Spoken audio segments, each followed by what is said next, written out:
ब्रह्मसूत्रम। ब्रह्मसूत्र ग्रंथ में page number 82 और 82 पेज के ऊपर से 5वीं पंक्ति है और 5वीं पंक्ति के अंतिम में आया है ननु देहाश्रया स्नानाचमन यज्ञोपवीत धारणादिकया क्रियया देही संस्क्रियमाण दृष्टः। मिला पंक्ति? चलिए, तो बात यह चल रही है कि आत्मा ही ब्रह्म है, ब्रह्म ही आत्मा है और ब्रह्म ही मोक्ष है। इस प्रकार का ब्रह्म स्वरूप जो मोक्ष है वह न उत्पाद्य है, न आप्य है, न विकार्य है, न संस्कार्य है। इस बात का चिंतन हुआ और आत्मा जो है वही ब्रह्म मोक्ष संस्कार्य नहीं है, उसका संस्कार नहीं हो सकता है। संस्कार भी 2 प्रकार का बताया था, एक गुणाधानेन, दूसरा है दोष अपनयनेन। तो गुणाधान रूप संस्कार भी नहीं हो सकता है, इस बात को बताया, क्योंकि ब्रह्म स्वरूप जो मोक्ष है वह अनाधेय अतिशय है, ये बात कही थी। उसमें किसी प्रकार का अतिशय का, विशेषता का कथन स्थापन उस ब्रह्म में कर नहीं सकते, अर्थात गुणाधान रूप संस्कार ब्रह्म का नहीं होता है। फिर दोष अपनय, दोष का हटाना, ये भी नहीं हो सकता, क्योंकि ब्रह्म नित्य शुद्ध बुद्ध मुक्त स्वरूप है, उसमें किसी प्रकार का दोष ही नहीं है। तो किसको हटाकर दोष अपनयन रूप संस्कार ब्रह्म का अर्थात मोक्ष का होगा, अर्थात नहीं होगा। इस बात का विचार हुआ। तब पूर्व पक्ष ने किसी ने कहा कि भाई अविद्या रूप मल यही दोष है उस ब्रह्म में, उसको हटाने के लिए तो हटाना तो पड़ेगा, तो उसको हटाना ही संस्कार हो जाएगा। तब उसको पूछा गया कि हे पूर्व पक्षी, जिस अविद्या रूप मल को तुम ब्रह्माश्रय ब्रह्म में मानते हो, वो अविद्या रूप मल सत्य है या मिथ्या है? यदि मिथ्या कहते हो तो उसकी तो निवृत्ति ज्ञान से हो जाएगी, क्रिया से नहीं, क्योंकि मिथ्या वस्तु की निवृत्ति ज्ञान से ही होती है, क्रिया से नहीं होती है। ठीक। और यदि उस अविद्या रूप मल को तुम सत्य मानते हो तो सत्य मानोगे तो उसको निवृत्त करने के लिए क्रिया चाहिए। तो किस में क्रिया मानोगे? तो बोलेगा आत्मा में क्रिया मानेंगे। तो आत्मा में क्रिया मान नहीं सकता, क्योंकि आत्मा में क्रिया मानोगे तो आत्मा अनित्य होने लगेगा, आत्मा वही ब्रह्म अनित्य होगा। इस बात का कथन हुआ।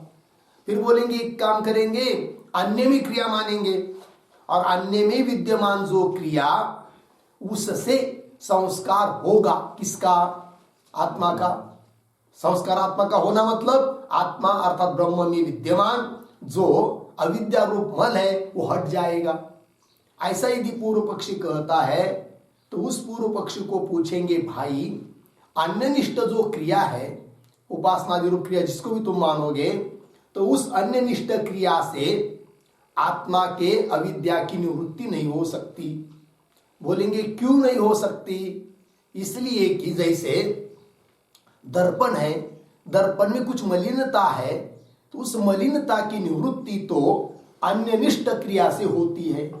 जैसे अन्य लिया राख या इटकार का चूर्ण आदि, उसमें क्रिया है, उस क्रिया से दर्पण निष्ठ मल की निवृत्ति तो हो सकती है, क्योंकि उस चूर्ण निष्ठ जो क्रिया, उस क्रिया का आश्रय जो चूर्ण, उसका तो दर्पण के साथ संबंध हो सकता है।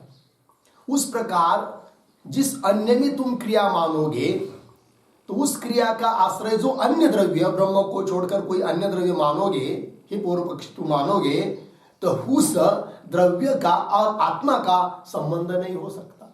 क्यों? कि दर्पण तो सावयव है, इसलिए उसका तो अन्य द्रव्य के साथ संबंध होता है, किंतु आत्मा निरवयव है, उसके साथ तो अन्य द्रव्य का संबंध नहीं हो सकता है। अर्थात अन्य निष्ठ क्रिया से भी क्या अविद्या रूप मल की निवृत्ति करना तुम चाहते हो, वो भी संभव नहीं है। इस बात को बताया। ठीक है। अब कुल मिलाकर तात्पर्य निकल आया कि अन्यनिष्ठ क्रिया से अन्य का संस्कार नहीं होता है। तो बोलेंगे कैसा नहीं होता है, दर्पण का हुआ कि नहीं? तब वो पूर्व पक्षी बोलेगा, तो तब कहेंगे क्या कि अन्यनिष्ठ क्रिया से आत्मा का संस्कार तो निश्चित नहीं होता है, क्योंकि आत्मा के साथ उस अन्य द्रव्य का संबंध नहीं होता है। तब इस पर पूर्व पक्षी पुनः शंका कर रहा है क्या कि अन्यनिष्ठ क्रिया से भी आत्मा का संस्कार होता है। इस बात को हम उदाहरण के रूप में आपको दिखा देंगे, और यदि आपको उदाहरण मिल जाता है तो ये बात सिद्ध हुई क्या कि अन्यनिष्ठ क्रिया मानेंगे, क्योंकि आत्मा में तो क्रिया मान नहीं पा रहे हैं तो अन्यनिष्ठ मानेंगे, और उस अन्यनिष्ठ क्रिया से भी आत्मा का संस्कार हो जाएगा, ऐसा कहना चाह रहा है कौन? पूर्व पक्षी। तो वही शंका कर रहा है ननु से। तो ननु मिला पंक्ति, उसके पूर्व में एक वाक्य लिखिए अवतरणिका के रूप में, अन्य क्रिया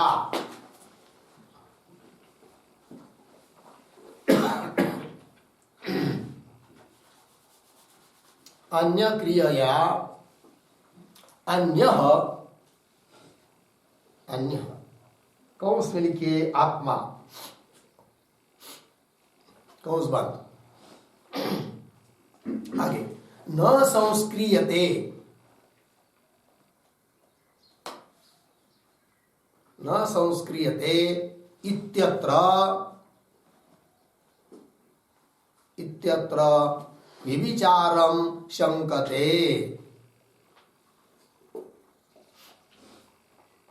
इत्यत्र व्यभिचारं शंकते ननु इति।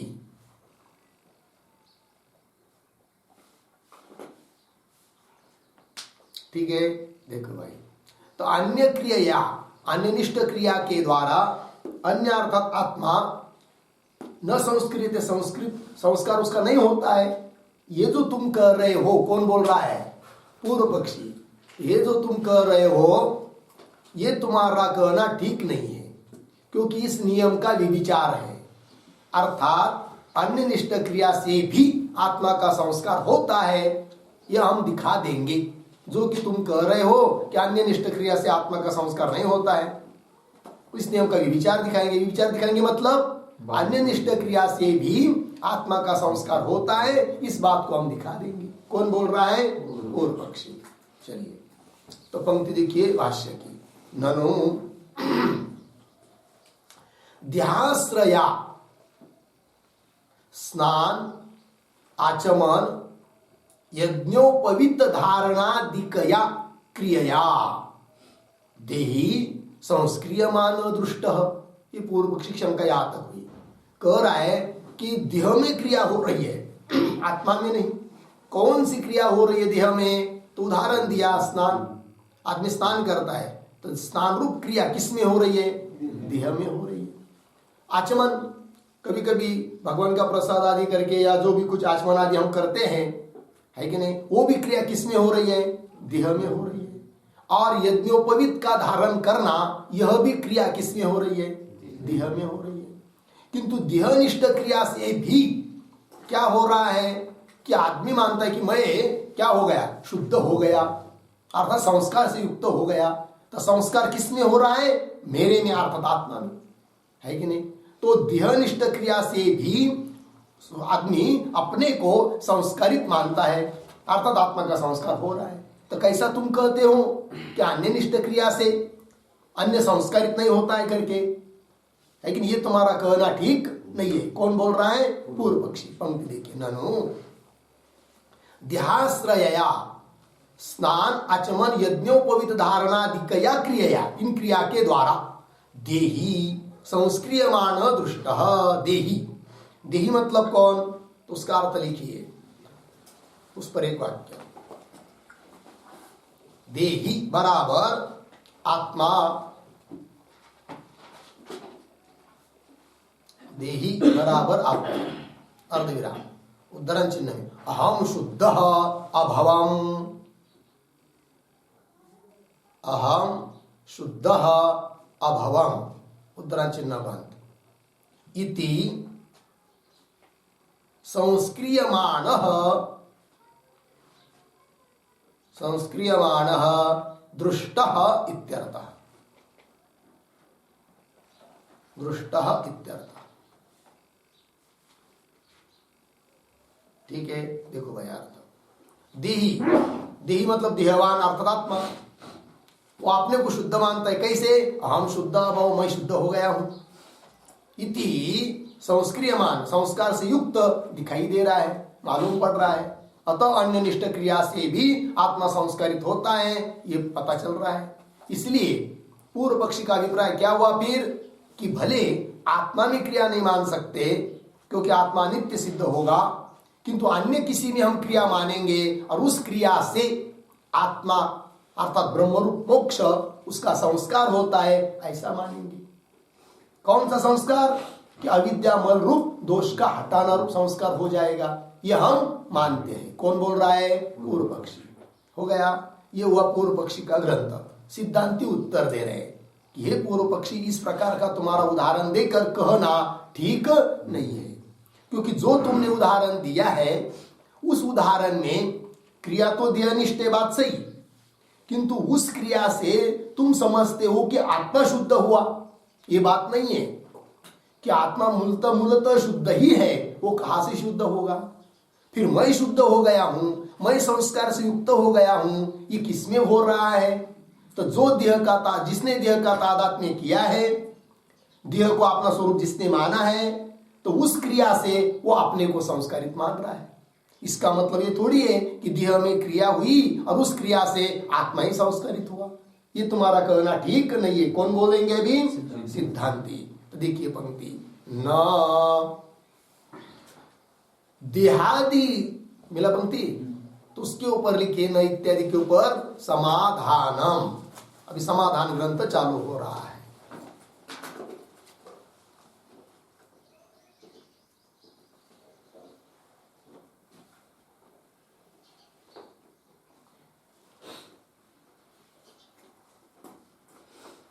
ठीक है ना, समाधान हुआ। देहादि सहतस्य एव अविद्यागृहीतस्य आत्मनः संस्क्रियमाणत्वात्। ठीक है, देखिए भाई, इतना ही अर्थ समझेंगे, थोड़ा अन्वय करते इसका। तो न तो वैसे ही रहेगा वहीं पर आगे, अविद्यागृहीतस्य देहादि सहतस्य एव आत्मनः संस्क्रियमाणत्वात्। ठीक है, अर्थ देखिए भाई। तो सिद्धांती कह रहे, अरे भाई, देहनिष्ठ क्रिया से जिसका संस्कार हुआ आत्मा का, ऐसा तुम समझ रहे हो पूर्व पक्षी, किंतु कौन आत्मा का संस्कार हो रहा है? आत्मा तो मूलतः शुद्ध ही है, ब्रह्म रूप आत्मा, वो नहीं संस्कारित हो रहा है। फिर कौन हो रहा है? उसका उत्तर दे रहे हैं। तो अविद्या गृहीतस्य, अज्ञान के कारण ग्रहण किया गया। कौन? देहादि सहतस्य एव, सहत मतलब युक्त, देहादि से युक्त ऐसा जो आत्मा है, देह तादात्म्यपन्न जो आत्मा है, देह विशिष्ट जो आत्मा है, वो अपने को संस्कारित मान रहा है। इसका मतलब देहनिष्ठ क्रिया से शुद्ध आत्मा थोड़ी संस्कारित हुआ है कि नहीं? तो देहनिष्ठ, देह तादात्म्यपन्न जो आत्मा है, जीवात्मा विशिष्ट, वो अपने में क्रिया मान रहा है। देह में क्रिया हो रही है, वो क्रिया का भी तादात्म्य कर रहा है कि मेरे में क्रिया हो रही है, और संस्कार भी उसी का हो रहा है। इसका मतलब ये नहीं कि आत्मा का संस्कार हो रहा है।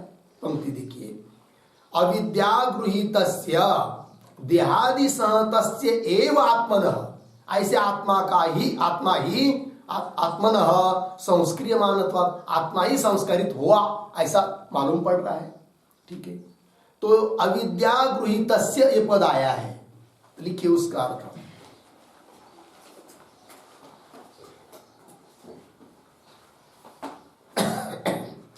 अविद्या गृहीतस्य बराबर अविद्या गृहीतस्य बराबर अविद्या प्रतिबिंबितस्य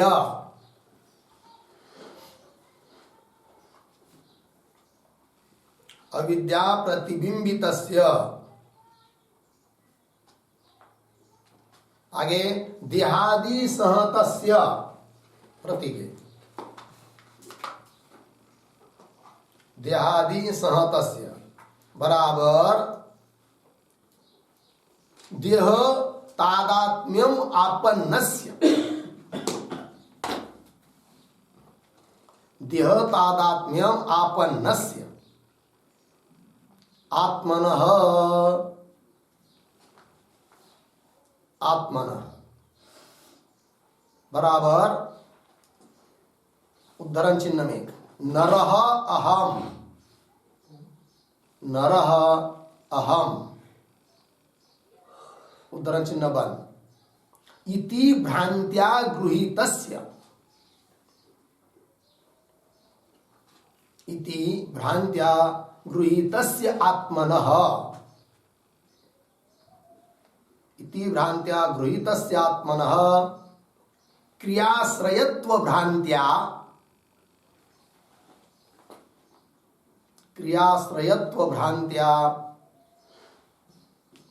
संस्कार्यत्व भ्रमात्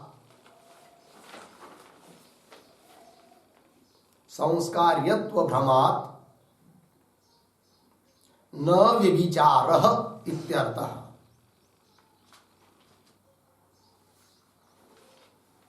न व्यभिचारः इत्यर्थः। ठीक है, अर्थ देखिए भाई।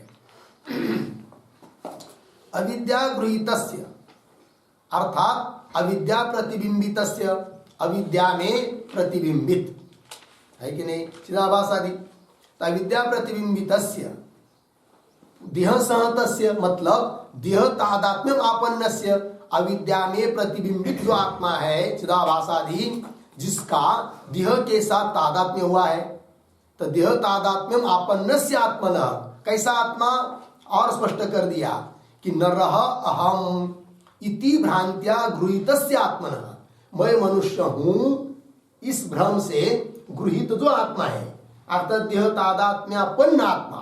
ठीक है, तो नरः इति भ्रांत्या गृहीतस्य आत्मनः और उसको क्या भ्रांति हुई है क्रियाश्रयत्व भ्रांत्या उसको ये भी भ्रांति हुई है कि क्रिया भी किसमें है मेरे में है। यद्यपि क्रिया हो रही है देह में किंतु उस देह के साथ उस अविद्या प्रतिबिंबित आत्मा ने तादात्म्य किया होने के कारण उसको यह भ्रम हुआ है कि क्रिया भी किसमें है मेरे में है। तो क्रियाश्रयत्व का भ्रम हुआ इसलिए संस्कार्यत्व भ्रम संस्कार्य का भी भ्रम हुआ है कि नहीं। क्रिया का ही भ्रम हुआ कि मेरा मैंने स्नान किया ये कौन बोल रहा है कि नहीं। तो देह तादात्म्यपन्न आत्मा ही में भ्रम हो रहा है कि नहीं। मैंने आचमन किया मैंने यज्ञोपवीत धारण किया अतः संस्कार भी किसका उस देह तादात्म्यपन्न आत्मा का ही हो रहा है शुद्ध आत्मा का नहीं। अतः जो नियम बताया ऊपर उसका कोई विचार नहीं है। कौन सा नियम कि अन्य निष्ठ क्रिया से आत्मा मतलब शुद्ध आत्मा उसका संस्कार नहीं होता है इस नियम का कोई भी विचार नहीं है। इस बात को ये बात हो गई। देखिए भाई पंक्ति लग गई ना नरः अहम इति भ्रांत्या गृहीतस्य आत्मनः क्रियाश्रयत्व भ्रांत्या संस्कार्यत्व भ्रमात् उसको भी मैं संस्कारित हो गया हूं ऐसा भ्रम हुआ है इसलिए न विचारः। लग गई पंक्ति। चलिए अभी भाष्य में देहादि सहतस्यैव अविद्या गृहीतस्य आत्मनः संस्क्रियमाणत्वात् होगा इतना। आगे चलिए प्रत्यक्षम ही स्नान आचमनादेहे देह समवायित्वम। ठीक है, कैसा पढ़ेंगे ही स्नान आचमनादेहे देह समवायित्वम प्रत्यक्षम। ठीक है, तो स्नान आचमन आदि ये कहाँ है देह समवायित्वम। समवायित्वम का अर्थ है संबंध है कि नहीं। मतलब स्नान आचमन आदि शब्द से आदि सब यज्ञोपवीत धारण करना आदि उन सभी क्रियाओं का संबंध देह के साथ है, ये तो प्रत्यक्ष बात है कि नहीं? स्नान आचमनादि देह समवायित्व, इन सभी क्रियाओं का संबंध देह के साथ है, यह बात प्रत्यक्ष है, आत्मा में क्रिया है नहीं। ठीक है, आगे तया देहाश्रयया मतलब क्रियया, तया देहाश्रयया तत्सहतः एव कश्चित् अविद्यात्मत्वेन परिगृहीतः संस्क्रियते इति युक्तम। ठीक है, देखो भाई, तया देहाश्रयया, तया देहाश्रय मतलब देहाश्रयया, तया क्रियया, देह के आश्रय से रहने वाली जो स्नान आचमनादि क्रिया है, उस क्रिया से तो क्या होता है फिर? तत्सहतः एव कश्चित्, तत्सहत उससे संयुक्त, उससे युक्त, उस क्रिया से युक्त, ऐसा ही कश्चित् कोई तो अविद्या आत्मत्वेन परिगृहीत, अविद्या के कारण आत्मा रूप से जिसका ग्रहण हो चुका है, ऐसा देह तादात्म्यापन्न आत्मा संस्क्रियते, उसका संस्कार हो रहा है, इति युक्तम, ये तो ठीक ही है, किंतु शुद्ध आत्मा का संस्कार थोड़ी हो रहा है, नहीं हो रहा है, यह बात। तो ये जो पंक्ति आई है तया देहाश्रयया इत्यादि, तो उसको ऊपर लिखिए थोड़ा।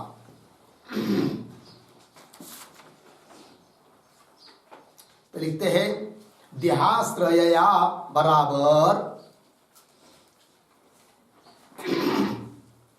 देहाश्रयया बराबर देहे विद्यमानया क्रियया, देहे विद्यमानया क्रियया,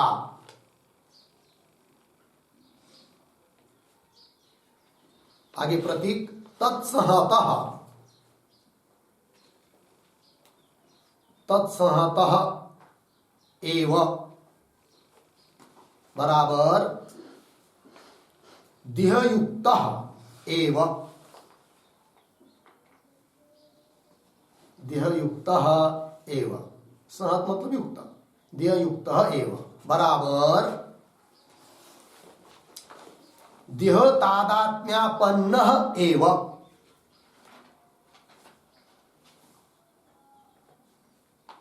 देह तादात्म्यापन्नः एव,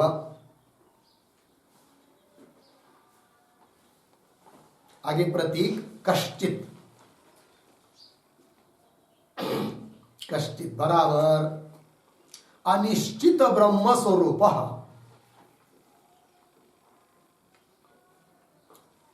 अनिश्चित ब्रह्म स्वरूपः, यह अविद्यया, अविद्यया आत्मत्वेन परिगृहीतः, आत्मत्वेन परिगृहीतः बराबर देह विशिष्टः आत्मा, देह विशिष्टः आत्मा एव, एव संस्क्रियते, संस्क्रियते इति युक्तम एव इत्यर्थः, इति युक्तम एव इत्यर्थः। ठीक है, चलिए अर्थ समझ लेंगे। जो भाष्य की पंक्ति है उसी का अर्थ किया है। देहाश्रयया मतलब देह विद्यमानया क्रिया, देह में विद्यमान जो क्रिया, उस क्रिया से कौन संस्कारित होता है? तो कह रहे तत्सहतः, तत्सहत मतलब देह युक्त अर्थात देह तादात्म्यपन्न एव, ऐसा कश्चित, कश्चित मतलब कोई, कोई मतलब कौन? अनिश्चित ब्रह्म स्वरूप, जिसका यथार्थ रूप से ब्रह्म का स्वरूप जिसको नहीं हुआ है, ऐसा जो कि अविद्या आत्मत्वेन परिगृहीत, वस्तुतः यथार्थ ब्रह्म का ग्रहण नहीं हो चुका है। अविद्या मतलब अज्ञान के कारण आत्मा रूप से जिसका परिग्रहण किया गया है, ऐसा कौन? देह विशिष्ट आत्मा। देह विशिष्ट, देह ही देह को लेकर जो अपने को अपना स्वरूप समझ रहा है, ऐसा कोई जीवात्मा। देह विशिष्ट आत्मा संस्क्रियते, संस्कारित होता है। किससे? तया देहाश्रयया, देह में विद्यमान क्रिया से, क्योंकि उस क्रिया का तादात्म्य अपने में है और उस क्रिया से वो संस्कारित हो रहा है, ये कहना ठीक ही है। ठीक है ना? तो देह विशिष्ट आत्मा संस्क्रियते इति युक्तम एव इत्यर्थः। लग गया पंक्ति? चलिए मूल में। तथा देहाश्रयया तत्सहत एव कश्चित, कौन? अविद्यया आत्मत्वेन परिगृहीतः, अर्थात देह विशिष्ट कोई आत्मा संस्कृत, उसका संस्कार हो रहा है। इति युक्तम, वो तो ठीक है। इसका मतलब ये थोड़ी कि शुद्ध आत्मा का संस्कार हो रहा है, ऐसी बात नहीं है। आगे यथा, उदाहरण देकर समझा रहे इस बात को कि यथा देहाश्रय चिकित्सा निमित्तेन धातु साम्येन तत्सहतस्य तद अभिमानिनः आरोग्य फलम अहम अरोगः इति यत्र बुद्धि उत्पद्यते। मिला पंक्ति? थोड़ा अन्वय करेंगे। पहले 2-3 शब्द वैसे ही है, पढ़ता हूं। यथा देहाश्रय चिकित्सा निमित्तेन धातु साम्येन, आगे अंतिम में यत्र अहम अरोगः इति, अहम अरोगः इति बुद्धि उत्पद्यते, बुद्धि उत्पद्यते, बीच में आइए, तत्सहतस्य तद अभिमानिनः आरोग्य फलम। ठीक है? दृष्टांत दे रहे हैं कि जैसे यथा देहाश्रय चिकित्सा, कोई बीमार हो गया और उसकी चिकित्सा की, तो चिकित्सा का आश्रय कौन है? देह है कि नहीं? डॉक्टर आता है तो देह को ही तो देखता है ना, इधर से उधर से इधर से पीछे से सब देह को ही देखता है, थोड़ी आत्मा को देखता है नहीं। तो देहाश्रय जो चिकित्सा हो रही है कि नहीं, निदान उपचार, उस निमित्त से है कि नहीं, औषध आदि भी ले लिया तो देह में ही गई वो औषधि भी। उस निमित्त से क्या होता है? धातु की समानता हो जाती है, क्योंकि चिकित्सा पूर्व काल की है, इदानीम काल की नहीं है। वर्तमान काल में जो चिकित्सा करते हैं डॉक्टर लोग है कि नहीं, एलोपैथिक, वो सब थर्ड क्लास है। उससे आजार बीमारी ठीक नहीं होती है। फिर क्या होता है? बीमारी तिरोभूत होती है, दबी हुई रहती है कि नहीं? फिर उसको दबाएंगे तो दूसरी बीमारी निर्माण हो जाती है। ऐसी चिकित्सा है आजकल की। और आरोग्य शास्त्र जो आयुर्वेद शास्त्र है, वो सच्ची चिकित्सा है। वो क्या करते थे बेचारे आयुर्वेदाचार्य लोग, अभी भी हैं, तो वो बीमार व्यक्ति को देखते थे, क्या हुआ है उसको, पूछते भी नहीं थे उसको तुमको क्या हो रहा है करके। वो नाड़ी देखकर उसको पता चलता था, क्योंकि नाड़ी देखने से उसको वैद्य को इस बात समझ में आती थी कि इसका कफ बड़ा है या पित्त बड़ा है या वात बड़ा है। और समझ लीजिए पित्त बड़ा है तो पित्त से होने वाले कौन कौन बीमारियां हो सकती है। फिर उसको अंदाज लगाते हुए उस चेहरे के हाव और सब देखकर पता बता देते थे कि तुमको ये हो रहा है करके। ठीक है? उसी प्रकार वात बढ़ गया तो उस प्रकार की बीमारी, कफ बढ़ गया तो उस प्रकार की बीमारी। फिर वो क्या करते थे, जो बीमारी हुई है उसको नहीं ठीक करते थे। समझ लीजिए कफ बढ़ने के कारण बीमारी हुई है तो कफ का शमन करने के लिए औषधि देते थे, और कफ शांत हुआ, समान हो गया तो बीमारी आपसे आप ठीक होती थी। ठीक है? उसी प्रकार पित्त बढ़ गया है या वात बढ़ गया है तो उसको शमन करने के लिए, क्योंकि 3 दोष या 3 धातु होते हैं शरीर में, वात पित्त और कफ, तीनों की समानता रहती है तो आदमी स्वस्थ रहता है। और उनमें से कुछ कम ज्यादा हो जाता है तो शरीर बीमार हो जाता है। ठीक है? फिर वो उपचार कर लिया देह के आश्रय से तो उससे क्या हो जाता है, धातु की समानता हो जाती है। और धातु की समानता हो गई, रोग चला गया। अब रोग चला गया तो वह व्यक्ति बोलता है क्या, अहम अरोग, मैं निरोगी हो गया हूं, स्वस्थ हो गया हूं। तो मैं स्वस्थ हो गया हूं, यह बुद्धि जिसमें उत्पन्न हो रही है कि नहीं? क्या लिख रहे देखिए, यथा देहाश्रय चिकित्सा निमित्तेन धातु साम्येन, धातु की समानता हो जाने से क्या, यत्र जिसमें अहम अरोग इति बुद्धि उत्पद्यते, मैं अब निरोगी हो गया हूं, रोग रहित हो गया हूं, इस प्रकार की बुद्धि जहां उत्पन्न हो रही है, तत्सहतस्य, है कि नहीं?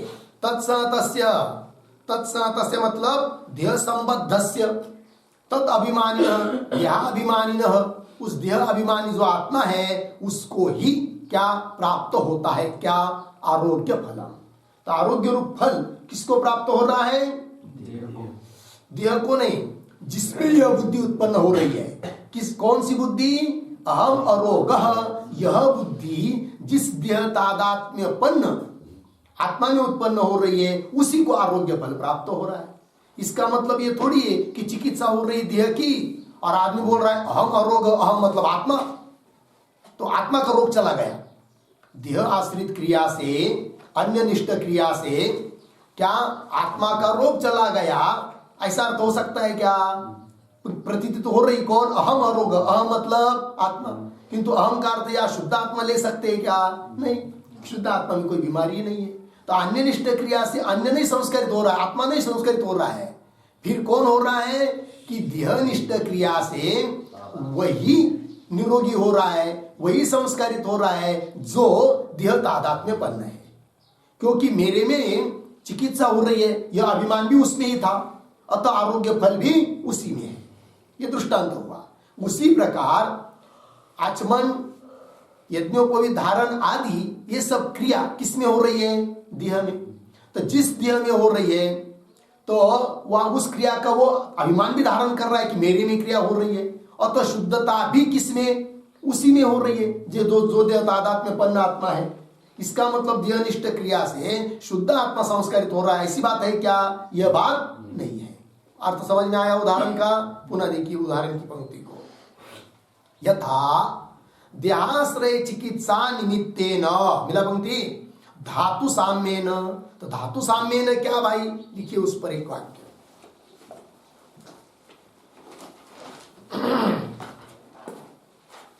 है ना? मिला धातु साम्येन, तो लिखिए बराबर वात पित्त कफ साम्येन, वात पित्त कफ साम्येन।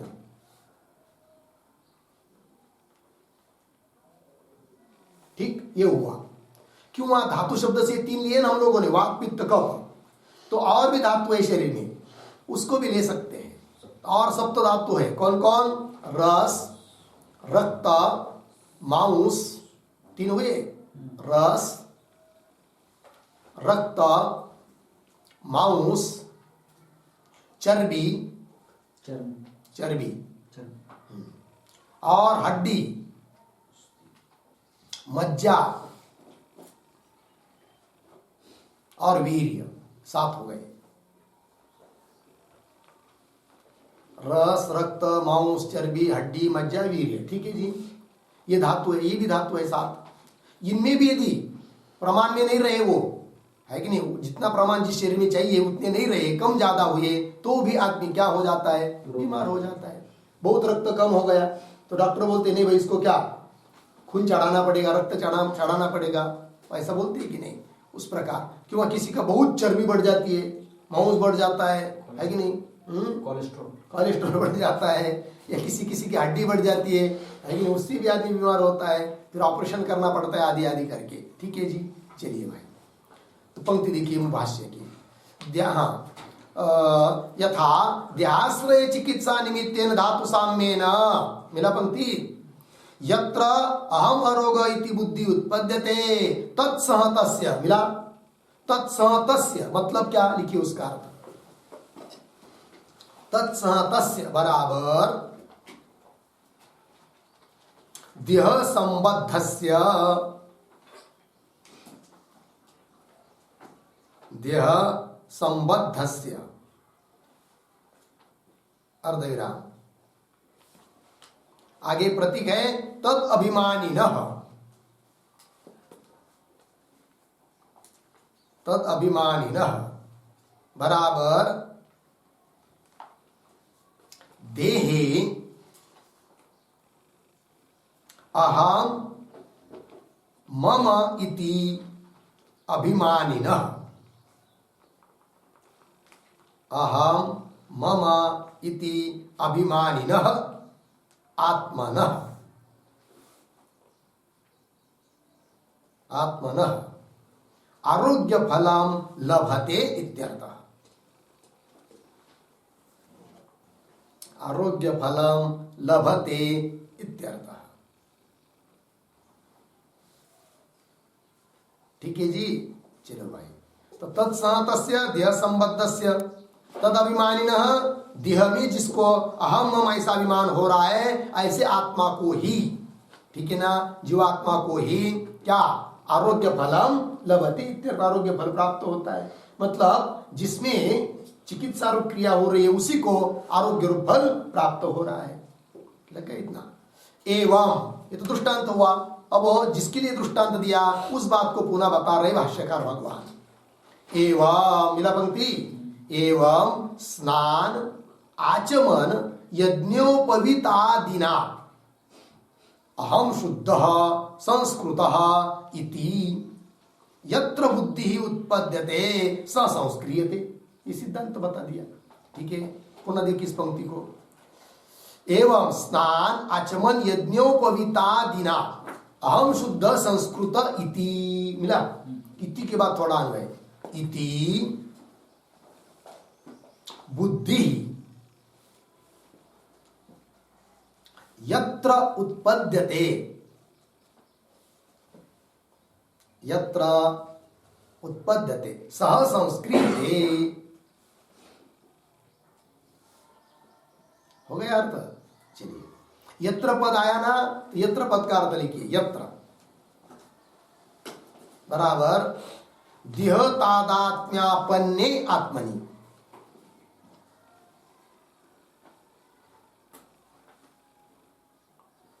देह तादात्म्यापन्ने आत्मनि।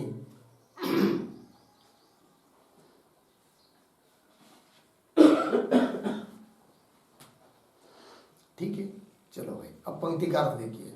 एवं ऊपर दिए हुए दृष्टांत की तरह स्नान आचमन यज्ञोपवीतादिना, यज्ञोपवीत धारण करना इत्यादि के द्वारा अहम शुद्ध, मैं शुद्ध हो गया हूं, संस्कृत संस्कृत हो गया हूं, मतलब संस्कार से युक्त हो गया हूं, इति बुद्धि, इस प्रकार की बुद्धि यत्र उत्पद्यते, जिसमें उत्पन्न हो रही है।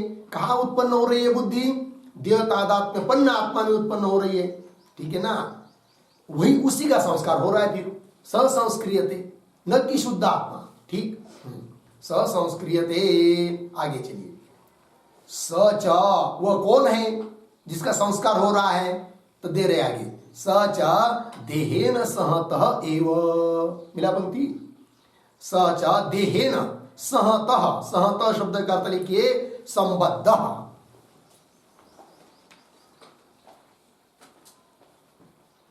संबद्ध मतलब तादात्म्यापन्न। ठीक है, चलिए, सच जिसका संस्कार हो रहा है स्नानादि के द्वारा, स कौन है? वह सच देहेन सहत एव, मतलब देह के साथ संबद्ध, अर्थात देह के साथ तादात्म्यपन्न ऐसा जीव वह है देह को लेकर। तो देहेन सहत एव लग गया अर्थ।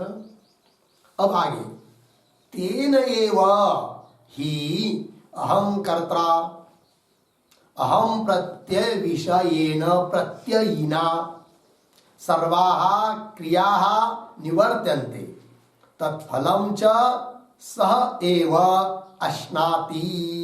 मिला? ये जो पंक्ति आ रही है तेन एव इत्यादि, उसके अवतरणिका के रूप में एक वाक्य लिखेंगे। ननो देह अभिन्नस्य, देहाभिन्नस्य, देह अभिन्नस्य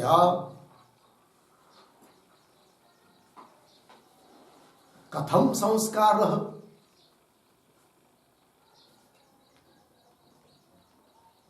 कथम संस्कारः अर्धविराम तस्य आमुष्मिक फलभोक्तृत्व आमुष्मिक फलभोक्तृत्व असंभवात्, फलभोक्तृत्वासंभवात्, असंभवात् इति अतः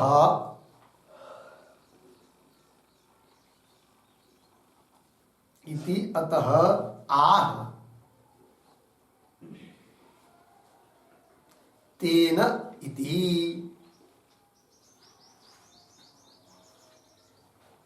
लग गया? देखो भाई, समझ लीजिए। अभी क्या बात है पीछे, सच देहन सहत एव, जिसका संस्कार हो रहा है वो क्या है, देह से संबद्ध है, देह तादात्म्यपन्न है। तब इस पर पूर्व पक्षी शंका कर रहा है, अरे भाई कि देह तादात्म्यपन्न जिस जो है उसका संस्कार हो रहा है आप कह रहे हो, किंतु उसका संस्कार कहना ठीक नहीं है। कौन बोल रहा है? पूर्व पक्षी। बोलेंगे क्यों? तो जो देह तादात्म्यपन्न है कि जिसमें संस्कार तुम मान रहे हो, वो थोड़ी अमुष्मिक परलोक आदि में फल भोगने के लिए जा सकता है। तो देह तो यहीं पर गिर जाता है।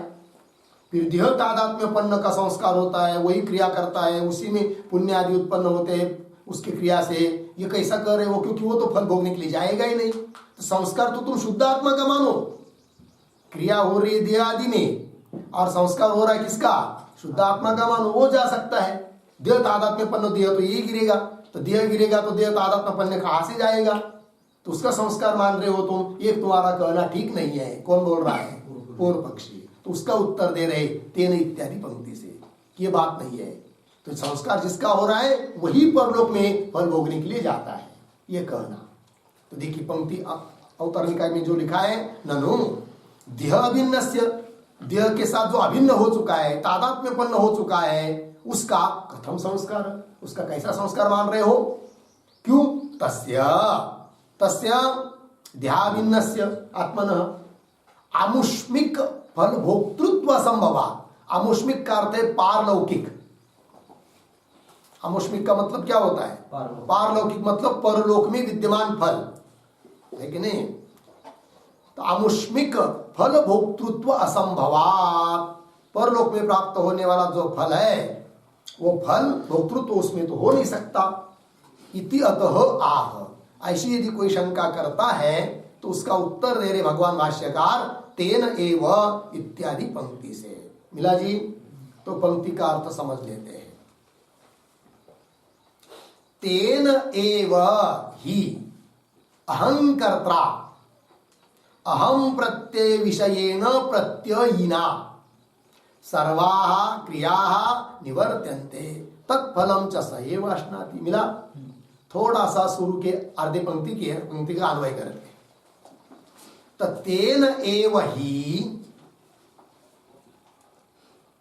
अहम प्रत्यय विषयेन प्रत्ययिना अहंकर्ता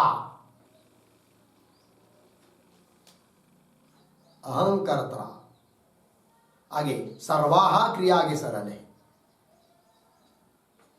ठीक है? देखो भाई, तेन एव मतलब जो देह से संयुक्त है, देह के साथ तादात्म्यपन्न है, लिखा देंगे बाद में अर्थ। ठीक है ना? तो जो देह संयुक्त है, देह तादात्म्यपन्न है, ऐसा जो तेन एव, कौन वो? अहम प्रत्यय विषयेन प्रत्ययिना, अहम इस प्रत्यय का विषयभूत जो प्रत्ययी, उस प्रत्यय के द्वारा, कैसा वो प्रत्यय? पुनः अहम कर्ता, मतलब मैं करता हूं, इस प्रकार से स्वयं को समझने वाला अहम कर्ता, ऐसा जो है उसी के द्वारा सर्वाः क्रियाः निवर्त्यन्ते, सर्व क्रिया संपन्न होती है। क्रिया का संपन्न करने वाला कौन है? अहम कर्ता है कि नहीं? मैं करता हूं ऐसा अभिमान धारण करने वाला कौन है? वो अहम प्रत्यय विषयेन प्रत्ययिना प्रत्ययी हो, है कि नहीं?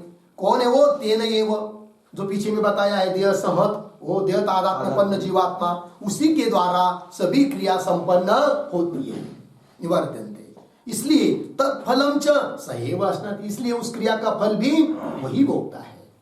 क्योंकि स्थूल देह यहाँ रहने पर भी लिंग देह विशिष्ट, सूक्ष्म देह विशिष्ट आत्मा, वो तो परलोक में फल भोगने के लिए जाता ही है। अब उसमें तो अभिमान हो रहा है कि मैं करता हूं, मैं भोगता हूं, मैं ये क्रिया कर रहा हूं इत्यादि। अतः क्रिया जिसमें हो रही है उसी का संस्कार हो रहा है, न कि देहनिष्ठ क्रिया से शुद्ध कोई आत्मा का संस्कार होता है, यह बात नहीं है। लगा पंक्ति? तो चलिए अब इस पंक्ति के ऊपर थोड़ा लिखते हैं। उसके पहले प्रत्ययिना शब्द का अर्थ लिख लेते हैं, बाद में टिप्पणी लिखेंगे पंक्ति के ऊपर। बीच में पद आया है प्रत्ययिना, आया है ना, उसका अर्थ लिखिए। प्रत्ययाः, प्रत्ययाः कामादयः, प्रत्ययाः कामादयः, अर्धविराम, मनस्तादात्म्यात्, मनस्तादात्म्यात् अस्य सन्ति, अस्य सन्ति इति प्रत्ययी, अस्य सन्ति इति प्रत्ययी, तेन प्रत्ययिना, तृतीया, तेन प्रत्ययिना। ठीक है, ये प्रत्ययिना शब्द का अर्थ हुआ भाई। तो प्रत्यया मतलब प्रत्यय शब्द से लिया कामादय, कामादिक विकार, और कामादिक विकार तो ये मन के धर्म है, किंतु उस मन के साथ तादात्म्य होने के कारण, मनस तादात्म्यात्, मन के साथ तादात्म्य होने के कारण अस्य संति, प्रत्यया कामादय अस्य संति, कामादिक जिसके हैं, वैसे देखा जाए तो वो मन के है, किंतु उस मन के साथ तादात्म्य होने से वो कामादिक जिसमें प्रतीत हो रहे हैं, जिस आत्मा में प्रतीत हो रहे हैं, है कि नहीं, विशिष्ट आत्मा में प्रतीत हो रहे हैं, तो अस्य संति इति प्रत्ययी, ऐसा तो कौन? विशिष्ट आत्मा, लेकिन देहादि विशिष्ट आत्मा, अंतःकरणादि विशिष्ट आत्मा, तो प्रत्यय शब्द का अर्थ हुआ। फिर उसकी तृतीया प्रत्ययिना। इस पंक्ति के सभी शब्दों का अर्थ लिखाते हैं, तो लिखिए इसके ऊपर टिप्पणी।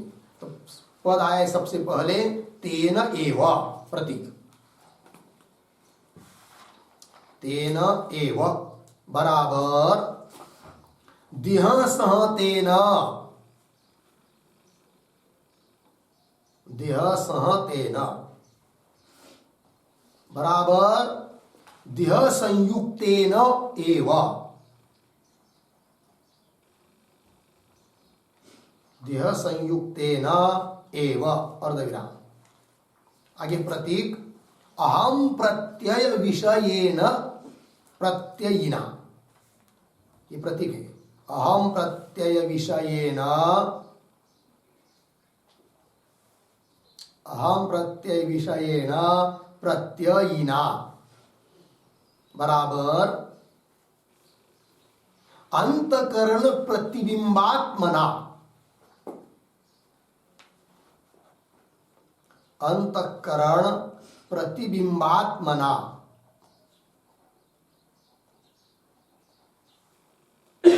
अंतकरण प्रतिबिंबात्मना। ठीक, आगे प्रतीक अहंकर्ता, अहंकर्ता बराबर कर्ता अहम इति भासमानेन, कर्ता अहम इति भासमानेन अंतकरण विशिष्ट जीवेन, अंतकरण विशिष्ट जीवेन,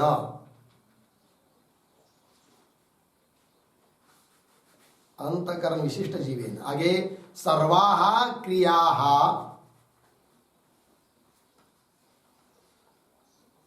सर्वाः क्रियाः निवर्त्यन्ते, प्रतीक है निवर्त्यन्ते,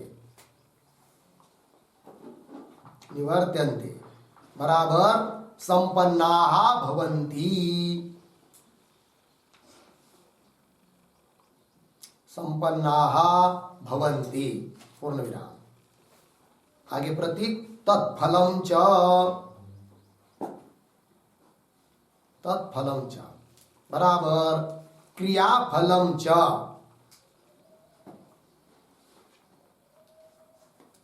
क्रियाफलं च। आगे प्रतीक स एव, स एव बराबर कर्ता अहम इति भासमानः, कर्ता अहम इति भासमानः अंतःकरण विशिष्टः, अंतःकरण विशिष्टः आत्मा, आत्मा बराबर अनिश्चित ब्रह्म स्वरूप जीवात्मा, अनिश्चित ब्रह्म स्वरूप जीवात्मा एव, जीवात्मा एव कौंस में लिखिए क्रियाफलम, क्रियाफलम कौंस बंद। आगे प्रतीक अश्नाति, अश्नाति बराबर भुनक्ति, भुनक्ति पूर्ण विराम। आगे मनोविशिष्टस्य,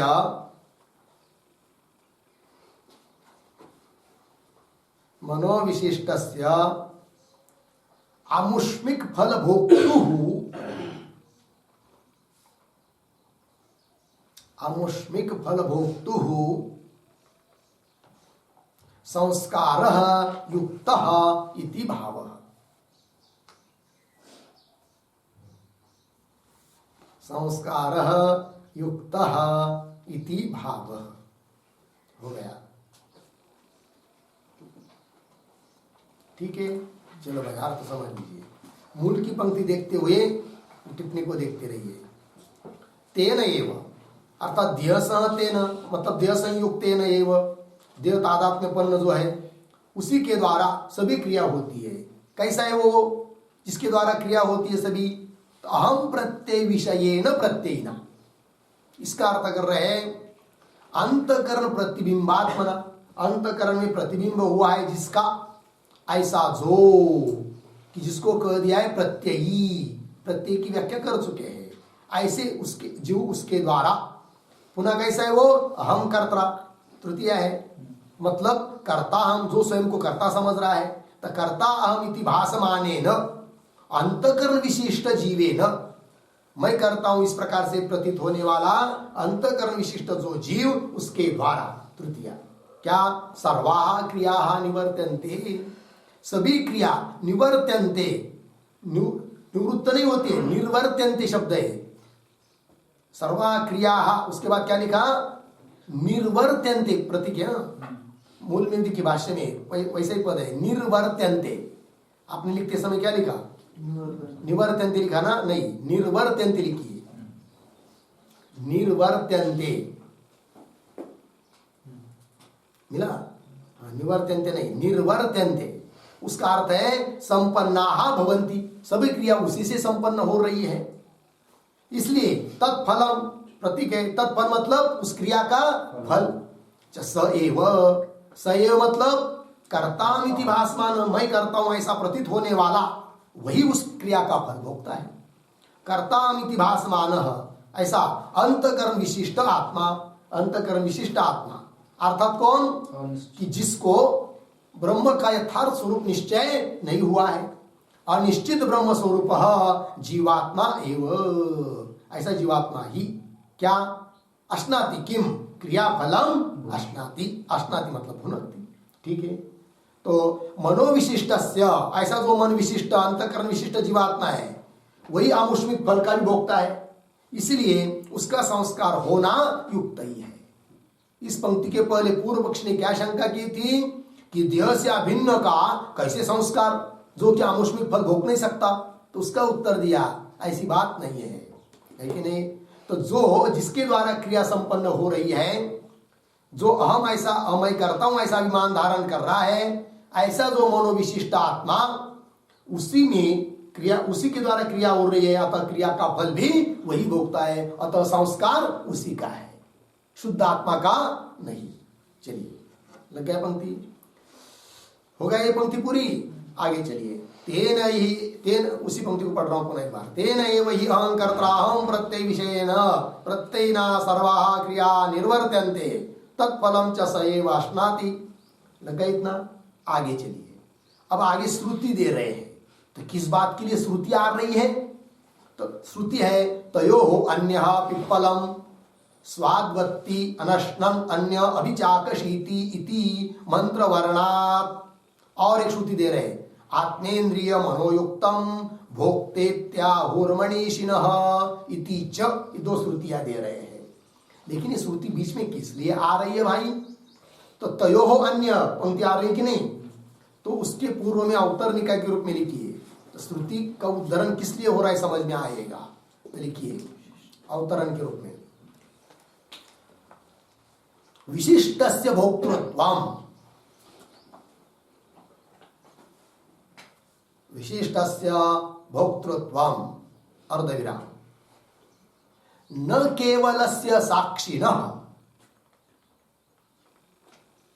न केवलस्य साक्षिणः इत्यत्र प्रमाणम् आह, इत्यत्र प्रमाणम् आह तयोरिति।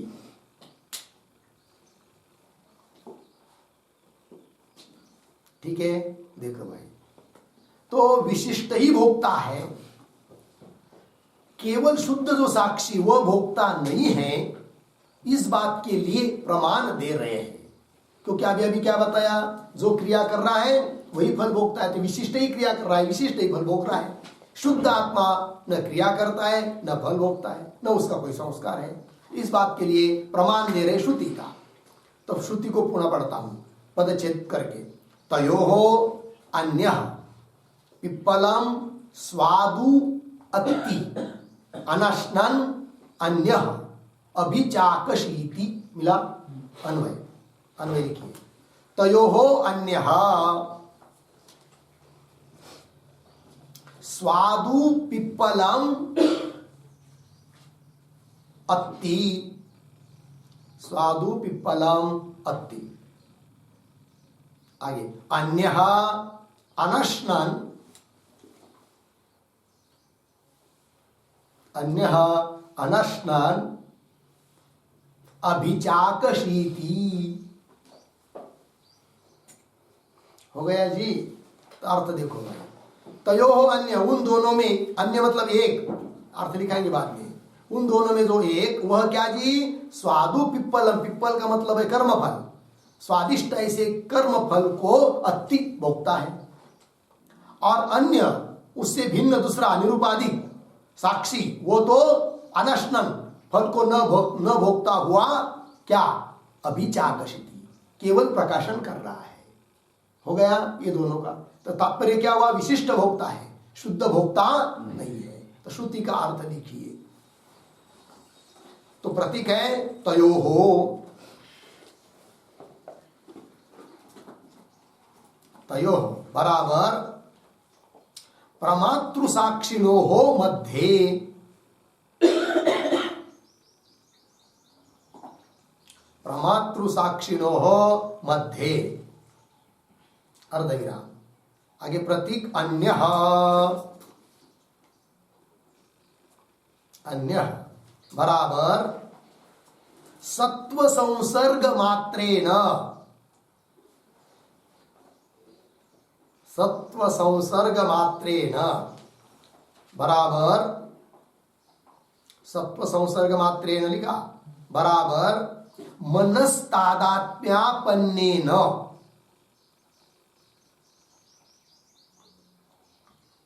मनस्तादात्म्यापन्नेन कल्पित कर्तृत्वादिमान,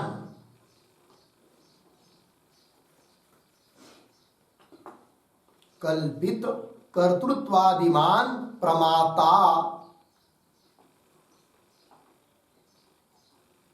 अर्धविराम, आगे प्रतीक कल्पित कर्तृत्वादिमान प्रमाता हुआ, आगे प्रतीक स्वादु पिप्पलम, स्वादु पिप्पलम बराबर स्वादिष्टम कर्म फलम,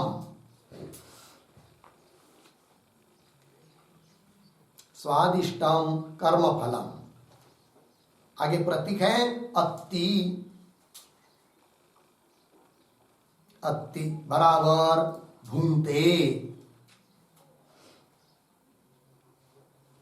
भूंगते, ठीक है। आगे प्रतीक अन्यः, अन्यः बराबर शोधितः साक्षी,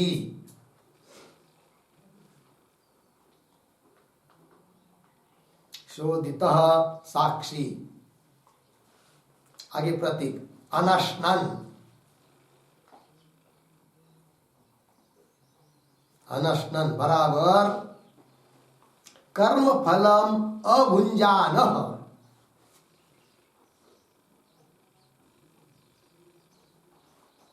कर्म फलम अभुंजानः, आगे प्रतीक अभिचाकशीति,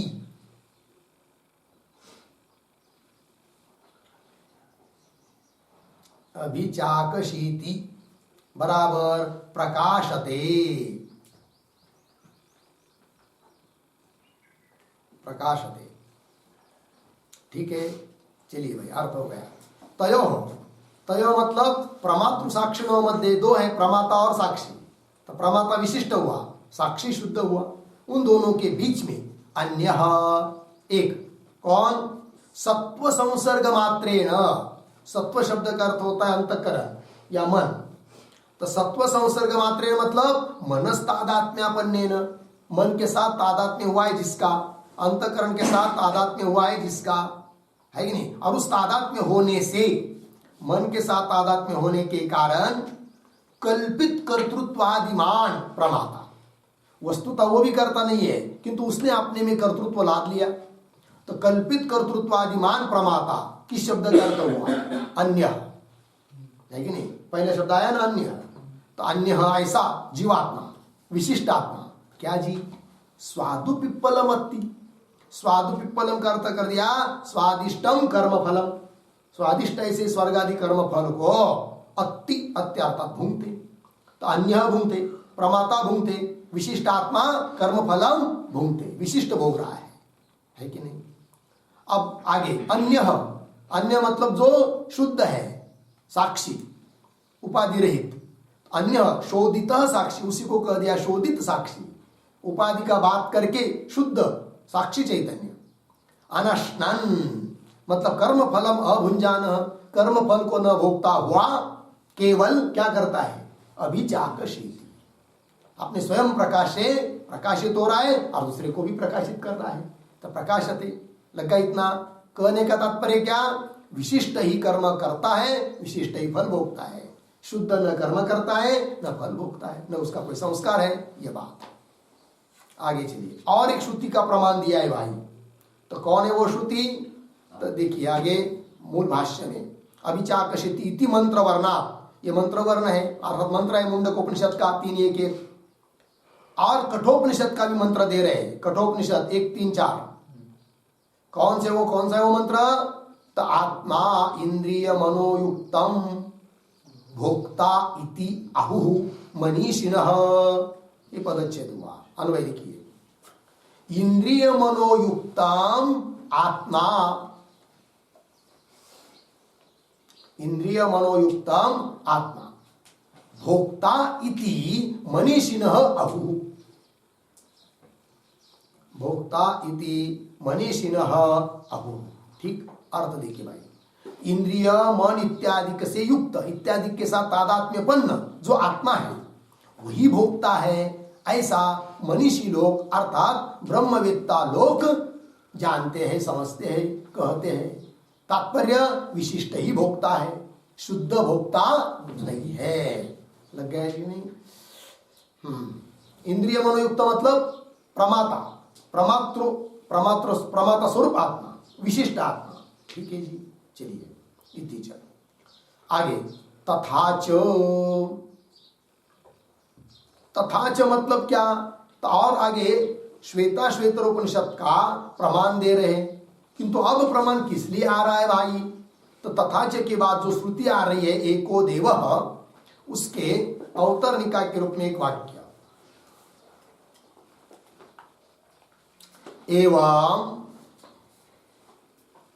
एवं सहतस्य सोपाधिकस्य आत्मनः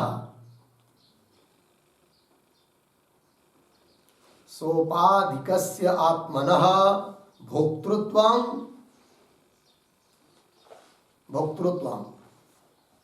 मिथ्या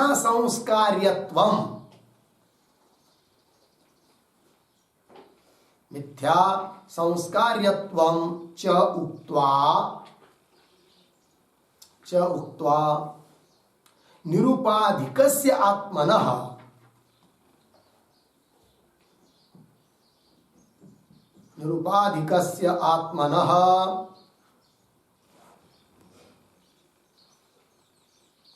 असंस्कार्यत्वे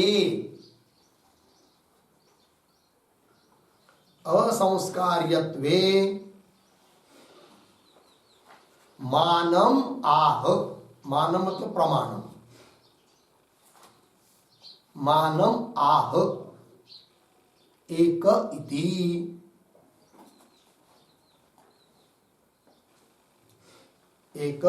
हो गया। अर्थ देखिए भाई, एवं अभी तक कहा हुआ चिंतन जो है उसके अनुसार क्या सिद्ध हुआ कि सहतस्य, जो सहत है, संयुक्त है, तादात्म्यपन्न है देह के साथ, सोपाधिक है, उपाधि से युक्त है, ऐसे आत्मा न भोक्तृत्व, ऐसे आत्मा का भोक्तृत्व बताया। और मिथ्या संस्कार्यत्व, उसी का संस्कार होता है, वो भी संस्कार्यत्व क्या है, वो उसमें मिथ्या ही है। तीन बातों को बताया, अर्थात जो देह तादात्म्यपन्न है, जीवात्मा भोक्ता प्रमाता है, उसी में भोक्तृत्व, उसी में संस्कार्यत्व, इस बात को बताया। अब निरुपाधिकस्य आत्मनः, उपाधि रहित जो शुद्ध आत्मा है, तो उसमें कोई संस्कार नहीं होता है, इस बात को भी तो बताना पड़ेगा।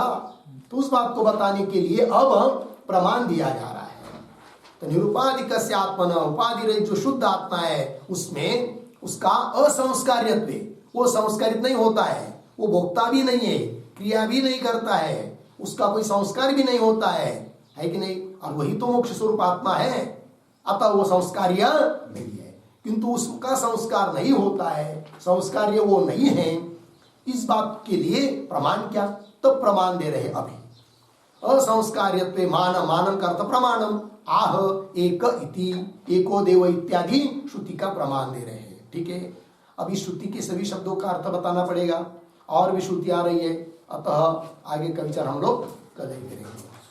ओम पूर्णमदः पूर्णमिदं पूर्णात् पूर्णमुदच्यते पूर्णस्य पूर्णमादाय पूर्णमेवावशिष्यते। ओम